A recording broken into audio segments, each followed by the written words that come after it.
Ibadah Haji 2021 batal, calon jemaah pasrah sudah vaksin manasik dapat firasat tak berangkat. Mimpi beribadah haji ke Tanah Suci Mekah belum bisa terwujud tahun ini. Bagaimana kata calon jemaah? Pemerintah melalui Menteri Agama RI Yakut Khalil Qoumas resmi mengumumkan pembatalan keberangkatan haji tahun 2021. Pandemi dalam kurun waktu 1,5 tahun terakhir kembali membuat para calon jemaah harus legowo untuk menunda haji pada tahun 2020 lalu.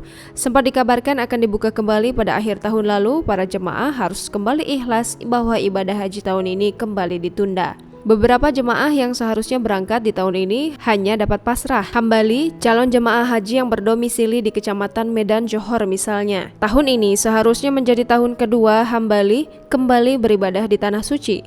Sebelumnya, Wakil Sekjen Badan Penanggulangan Ekstremisme Terorisme ini naik haji untuk pertama kalinya pada tahun 2013. Namun saat itu dirinya bertugas sebagai panitia untuk menjadi pendamping para jamaah, bukan sebagai ibadah secara personal.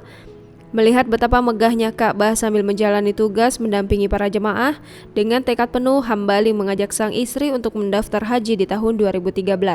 Sewaktu pendaftaran untuk haji kedua ini bersama sang istri, Hambali bercerita bahwa dirinya tak serta-merta langsung memiliki uang dalam jumlah besar.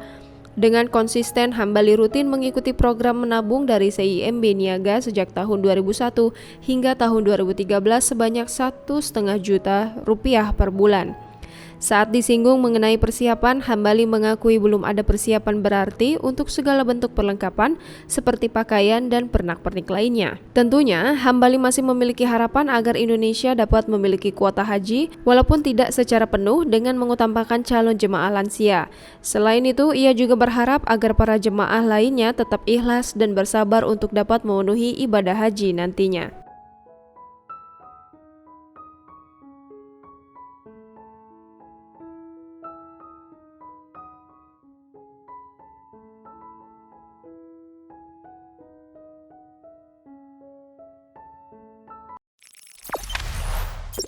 Jangan lupa subscribe, share, komen, dan like ya.